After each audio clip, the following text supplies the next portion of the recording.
when most of the economy is in the informal sector, then they come up with other ways of raising revenue.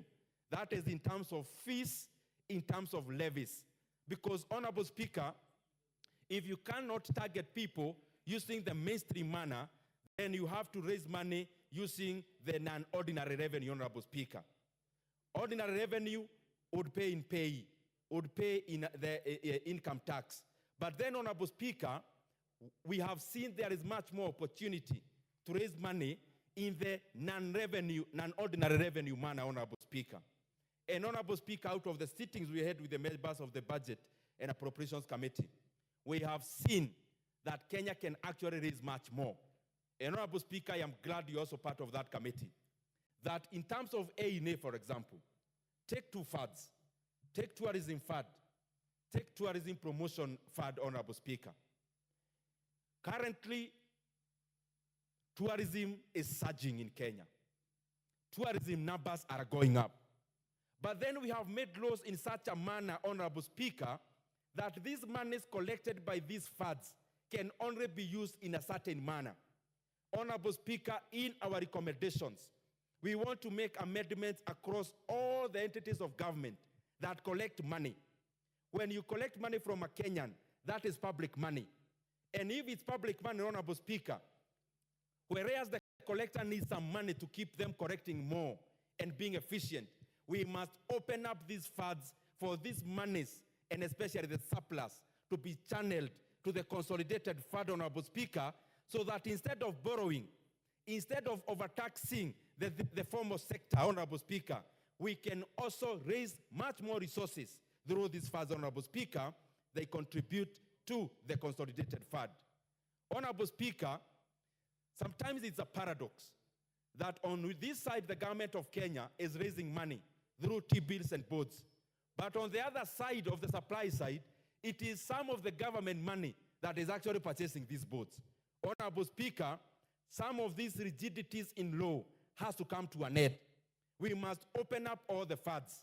We must open up all the points of appropriations in aid so that these monies cannot continue to be spent in a singular manner. We open this money to the National Treasury to fund critical areas. Honorable Speaker, what do I mean? If there is an increment in A&A, for example, in tourism fund of Kenya shillings 3 billion, if there is improvement of A&A in communication authority, if there is expansion of revenue in the sports fund, Honorable Speaker, the surplus of this money could actually fund the 14.5 billion Kenya shillings we needed for last mile connectivity. But the way we have crafted our laws is that the monies in the tourism fund can only be spent in a specific manner. If that then specific manner, Honorable Speaker, meets saturation level, then what happens is empire building. That the holders of those accounts, Honorable Speaker, the accounting officers, then look for ways to spend. Whichever way to spend, money has to be spent. We do not have money as a country to spend money because it must be spent. We only have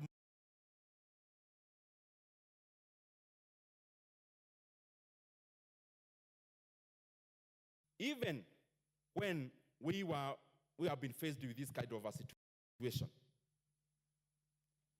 I this time want to request this House, through the departmental committees, that the work of the Budget and Appropriations Committee is basically like the work of the clerk. We listen to you, we do our best, and you know we've been doing our best. When there is a disagreement on especially reallocations, it is not the Budget and Appropriations Committee. It is the direction of the executive in terms of where the retro money that we have needs to go so that we take care of our economy. And I'm saying so because in the previous budget cycles, Honorable Speaker, we have always taken up to the last comma of what is presented to the Budget and Appropriations Committee by the departmental committees. And we consult, Honorable Speaker. I make a point of also personally consulting with the chairs so that any change that is happening is not below the carpet. Because the monies you are dealing with, the departmental chair Honorable Speaker, is my colleague. The member of a departmental committee is my colleague. It's not that we know better than them. It's only that sometimes when resources are so scarce, there are some specific areas that needs to be funded, and in all honesty, sometimes we have to give that leverage to the executive because they spared us. The buck stops there. And I'm being honest, Honorable Speaker, because this House has been very harmonious, and that harmony is important. But beyond now the cuts, Honorable Speaker, there are some things through the consultations with the National Treasury, departmental chairs, the members of parliament, the executive, there are areas, even if there are cuts, we decided they must not suffer a cut, Honorable Speaker. Because this country is in a place besieged. You know, Honorable Speaker, one of the tenets of economic growth, one is expansion of government expenditure. Then when you constrain government expenditure, the ramifications of that in the months to come would be a contraction of the economy. And therefore, whereas we are cutting also, we must also make sure there is enough money floating around, and especially providing liquidity in the economy. But then, Honorable Speaker, we had to really cherry pick these areas, and especially with the consultation with all the stakeholders. One of the areas, Honorable Speaker, education sector continues to take the bulk of the money. Because as a government, we are spending 650 billion to education. Honorable Speaker, it is important for us to know as a country, Kenya is a democracy. And most of the democracies like Kenya, therefore have what we call an open market economy, where then trade and economic transactions determine the prices of the market. But Honorable Speaker, to be honest to ourselves as Kenya, when we look at the weight of what the government needs to spend, the issue of Kenya being a market economy and a competitive economy therefore adds when the government starts. Because from where the government starts, Honorable Speaker, Kenya is a socialist state. It's social because, Honorable Speaker, you measure that by the size of government expenditure. 650 billion goes into education. Honorable Speaker, sometimes we wonder, why do we have stored projects, etc., etc. Some of it is based on the responsibilities that the government has to conduct. One would ask, but the government has been doing these duties nevertheless. But that is not the fact, Honorable Speaker. When this government took over, the other governments had been afraid to implement, for example, CBC. When we talk about CBC, it's not just an education system. It is also a huge expenditure line. Because every learner in JSS, Honorable Speaker, is capitalized by government to a tune of over 10,000 Kenya shillings every year. Was that there before? It was not there before. Honorable Speaker, therefore, the government is spending 650 billion Kenya shillings to education. But what we have made sure that we have safeguarded, and I want to assure the members of parliament here, we have made sure that the monies to confirm the JSS interns, all of them 46,000, has not been cut in the budget. And therefore, Honorable Speaker, we have provided the monies for confirmation to permanent and pensionable for the JSS interns, because anything else can wait, but the JSS confirmation, JSS interns confirmation to permanent and pensionable cannot wait. We cannot allow that to wait, Honorable Speaker. Second thing, Honorable Speaker, is in the health sector. We have provided 8 billion shillings because this House passed a law called SHIF. And there are 3 facts that are in there that are very important for the implementation of the universal health coverage. We have provided 8 billion shillings to start working that journey, Honorable Speaker, as seed money for Kenyans to start benefiting from almost free health services, Honorable Speaker, through SHIF, which this House passed. And in that regard also, Honorable Speaker, we have provided Kenya shillings, 3.7 billion Kenya shillings, for the confirmation of interns who are in the health sector, Honorable Speaker, for them to be confirmed into permanent and pensionable terms. Honorable Speaker, Kenya, part of the reason why Kenya is largely informal in terms of the nature of our economy is that we are still agrarian. And Honorable Speaker, this is not something to be proud of. When we measure the economy, we measure economy using two things. One is economic growth, Honorable Speaker, and in that, Honorable Speaker, we do qualitative and quantitative. What I've been doing is reporting GDP and the rest. That is quantitative, Honorable Speaker.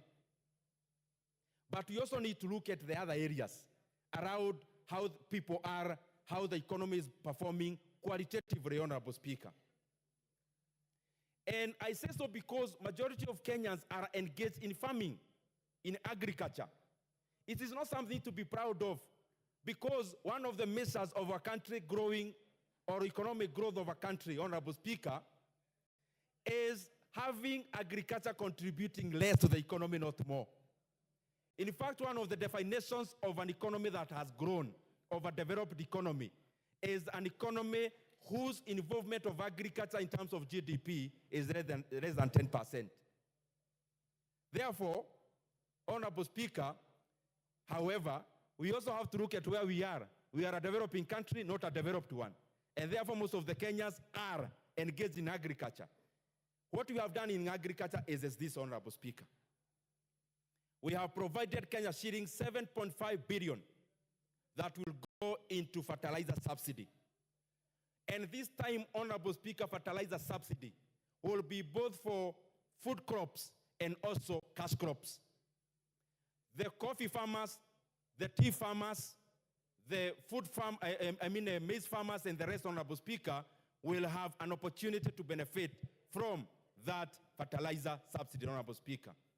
Second thing, we have provided money for coffee cherry-fed, Kenya shillings 3 billion. And Honorable Speaker, we have also provided monies 2 billion to start paying the coffee debts owed to coffee farmers, Honorable Speaker, and coffee societies. Honorable Speaker, we have provided monies for sugar reforms, which we continue, Honorable Speaker, to provide for us to continue supporting our sugar-cane farmers. Honorable Speaker, we have provided Kenya shillings 1.5 billion to act as the defense of raw milk prices so that the milk prices, the dairy farmers, can get at least 50 shillings per liter, Honorable Speaker, every now and then, even when there is abundance of the feed, Honorable Speaker. We have also provided, Honorable Speaker, monies, 2 billion shillings, that will go into purchase of coolers. There we have a different program before, where Kenya was to have this program with Pollard. And therefore, Kenya was to provide only 10%, and then Pollard was to give us 95% in terms of loan.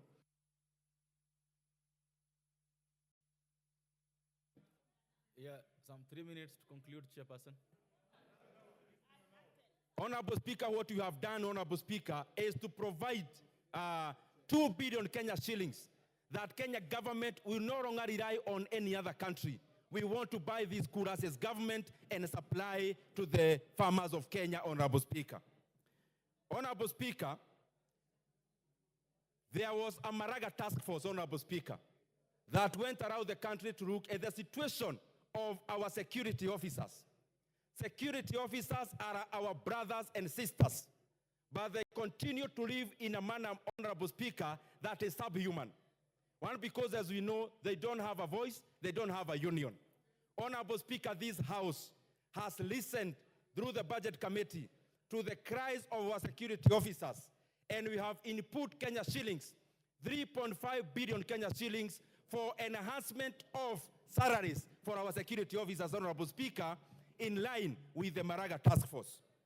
Honorable Speaker, there are many things we have done, including, Honorable Speaker, monies for aggregation centers, monies for, we have added around 2.5 billion Kenya shillings for aggregation centers. We have added EPZD 1.5 billion Kenya shillings for the factories, Honorable Speaker, that have been ongoing across 6 areas in Kenya, and much more. As I come to the conclusion, I want to thank the Kenyan people. This is a period where we must seize the moment, Honorable Speaker. And one way we are doing to seize the moment, the Kenyan government has over 334 entities, Honorable Speaker. Many of the regulations and the registrations we do in this house, we create new bodies. And Kenyan government continues to enlarge, Honorable Speaker. We create duplication. And in that regard, we have started to walk the talk. And in this budget, Honorable Speaker, we have denied 47 entities monies for operations and maintenance, Honorable Speaker, so that we hood them up, we merge them together, so that we continue to have a lean government that is responsive to the needs of the Kenyan people. And Honorable Speaker, that exercise is saving us around 7.9 billion Kenya shillings. Honorable Speaker, at some point we have to ask critical questions in this house. In Muranga, in Taita Taveta, you'll have a Kera engineer. You'll have a Kenha engineer. You'll have a Kura engineer. Honorable Speaker, this house will need to ask very critical questions. And especially when it comes to all these entities. Do you need a Kera engineer, Honorable Mwago in Starehe? Do you need a Kenha engineer in the same place? Do you need a Kura engineer in the same place? Some of those questions, Honorable Speaker, are what we must progressively ask ourselves. And this cuts across all other sectors. The waterworks companies that we have in Kenya, the water industry sector only, has got over 20 entities, Honorable Speaker. We have to ask ourselves, do we need these 20 entities, or do we need to scale them down? These are critical questions. They are not in the budget now, but I'm just opening up a debate. Honorable Speaker, I beg to move and request the Honorable Mary Emase, who is the Vice Chair of the Budget and Appropriations Committee, to second this motion.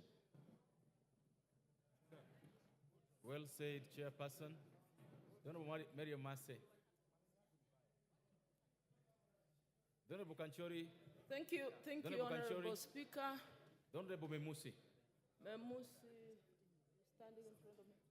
Thank you, Honorable Speaker, for the opportunity to second the motion on the supplementary estimates. From the onset, I rise to second. Honorable Speaker, indeed we are at unprecedented times, because for the first time in our history, we are revising a budget before even implementing it. And we are all aware that this was. I want to start with the phrase that difficult times call for tough decisions. And the collapse of the finance bill and all that has been happening in the country, I think has given us a number of lessons. And even as we were revising the finance bill, we were guided by some of the lessons that we have learned as a house. So we listened, and we had to revise this the budget estimates. And Kenyans have told us we need to stay lean, hungry, and responsible. So as the budget committee, we have made cuts, not only on the non-essential expenditure, but also on essential expenditure. As you look at the estimates, a number of envisaged programs that cut across all sectors, be it water, roads, electricity, even industrialization, as we've just had, even the Committee on Trade has complained, and all other sectors have suffered cuts. Honorable Speaker, even corporations, 47 of them are receiving only P&E, personal emoluments. There is one parastatal that is not even receiving personal emoluments as they await the restructuring, the mergers, rollovers, or closure for some of them. So, Honorable Speaker, this House was also not spared. Even the Parliamentary Service Commission, we have CPST, the Proposed Training Center, that is ongoing. And we have a number of projects across sectors that have certificates, have also suffered cuts across board. I don't want to go into the details, but I want to mention one key important aspect. It is important that as we are revising this budget, we need to note that we are revising this budget at a time when the country is facing a lot of challenges. Of course, I've mentioned that we've learned lessons. The country is calling for austerity. The country is calling for accountability. And the country is calling for this House to allocate money in a manner that creates opportunities for the young people, among others.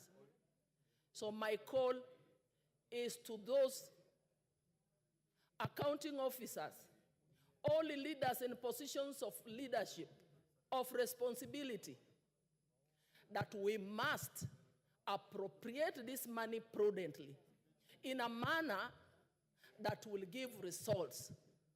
All those who've been appointed to administer the appropriation of this money, make sure you help the president to realize the objectives and for Kenyans to be able to see value for their money.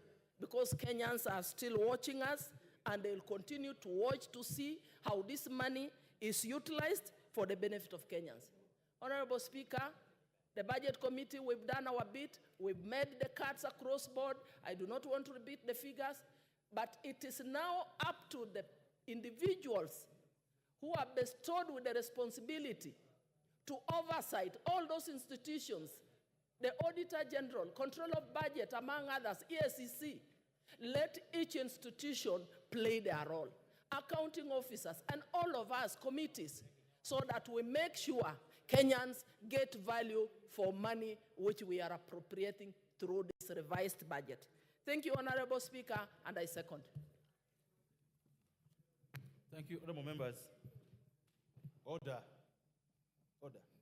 Honorable members, I now propose the question that this House adopts the report of the Budget and Appropriations Committee on its consideration of the estimates for financial year 2024-2025, laid on the table of the House on Tuesday, 23rd July 2024, and pursuant to the provisions of Article 223 of the Constitution, Section 39 of the Public Finance Management Act 2012, and Standing Order number 243, 1, approves a decrease of the current expenditure for financial year 2024-2025 by Kenya shillings 38,896,358,312 in respect of the votes contained in the first schedule. 2, approves a decrease of the total capital expenditure for financial year 2024-2025 by Kenya shillings 107,445,607,478 in respect of the votes contained in the first schedule. And 3, approves an overall decrease in the total budget for financial year 2024-2025 by Kenya shillings 146,342,055,790 in respect of the votes contained in the first schedule, subject to paragraph 6, that is the Committee of Supply. 4, makes the policy resolutions as contained in the fourth schedule. 5, resolve that the first schedule form the basis for the introduction of the Supplementary Appropriation Bill 2024. And 6, orders that the Speaker do now leave the chair to facilitate the consideration of the said budget estimates with respect to each vote and program in the Committee of Supply as contemplated under Standing Order 240. That is, with regards to consideration of supplementary estimates in the Committee of Supply. And the first person to bite the cherry on this would be the member for Aldai. What's out of order? This is your chance to contribute. Let me raise the point of order, Mr. Speaker, because many of us would like to contribute to this motion, and for the interest of time, because also of the timelines, if we can allow the motions to be 3 minutes instead of 5 minutes. But I think certain issues should have been looked at, because as committees, we sat with the departmental, state departments and sagas to be able to rationalize this budget. I thank you, Mr. Speaker. Well done. Member Huisero, Honorable Aseka.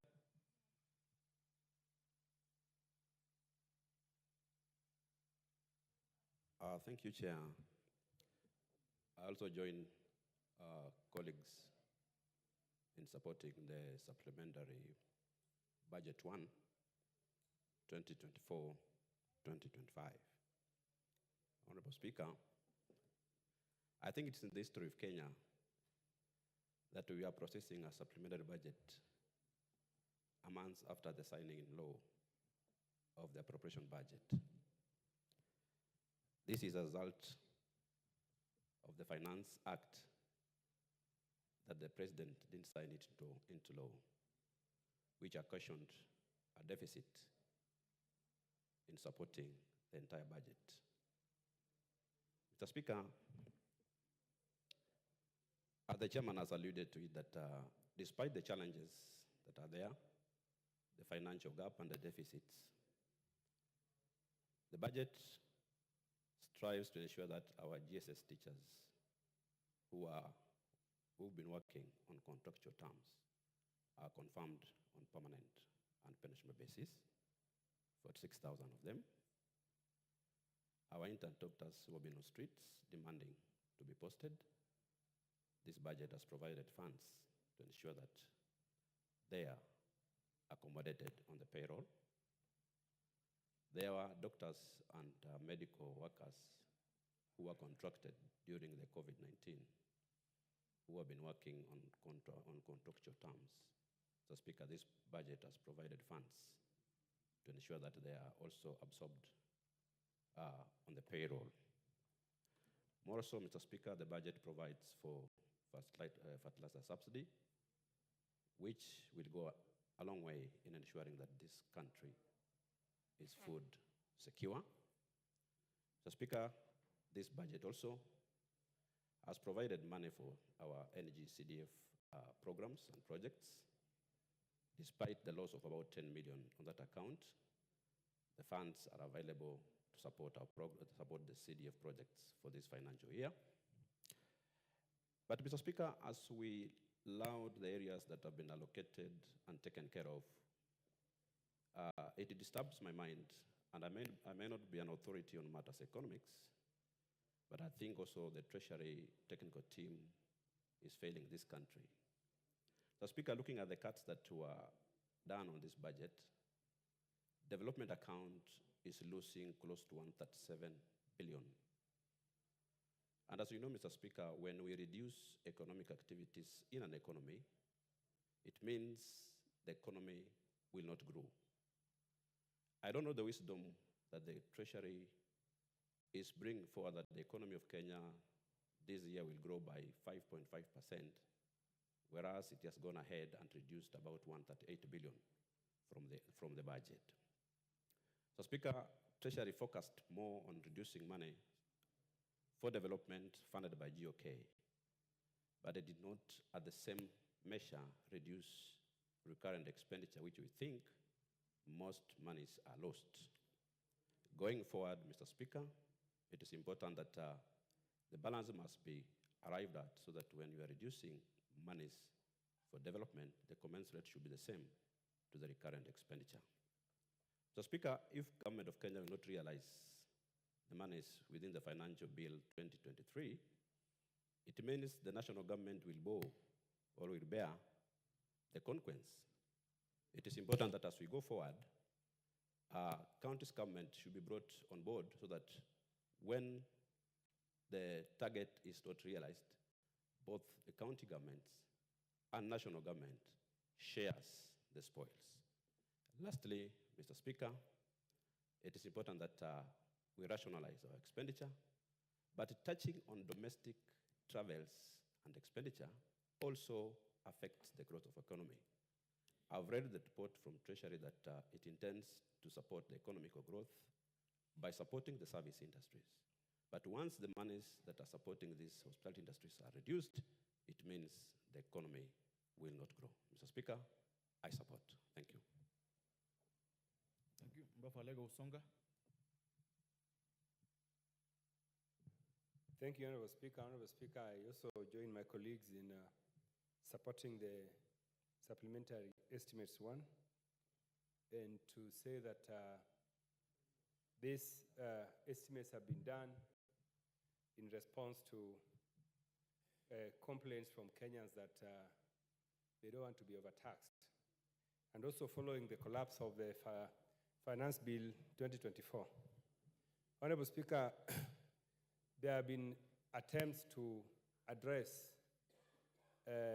create austerity measures, and I want to assure members, because I sit in the Budget Committee, that the austerity measures that have been implemented in this budget are real, and as was suggested by Kenyans,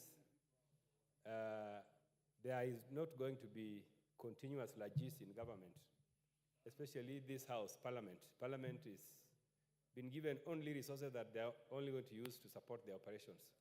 There is no excess allocations everywhere, be it in the executive, be it in the judiciary, and I want to urge Kenyans to support this one.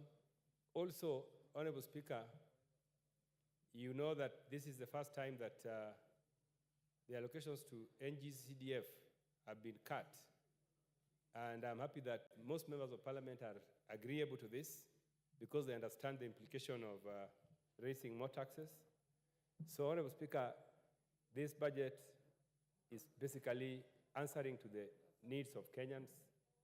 And I know that going forward, Kenyans are going to live, government is going to try to live within their means.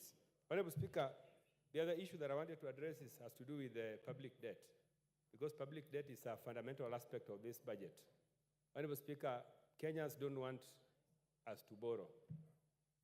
Kenyans are tired of these humongous loans.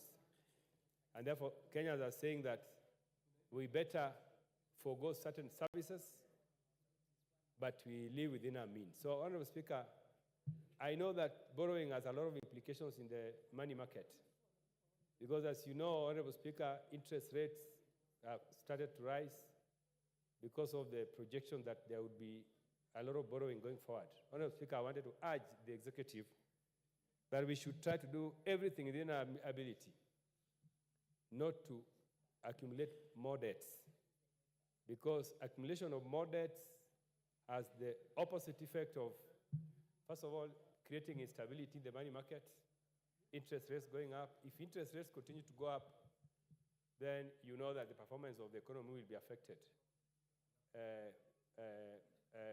Companies that need to borrow money to create jobs, they won't be able to do that, and we are even not going to raise more taxes. So, Honorable Speaker, if there's anything that we can do, and the government can do, and the Treasury CS can do, it has to be something to address the spiraling public debt.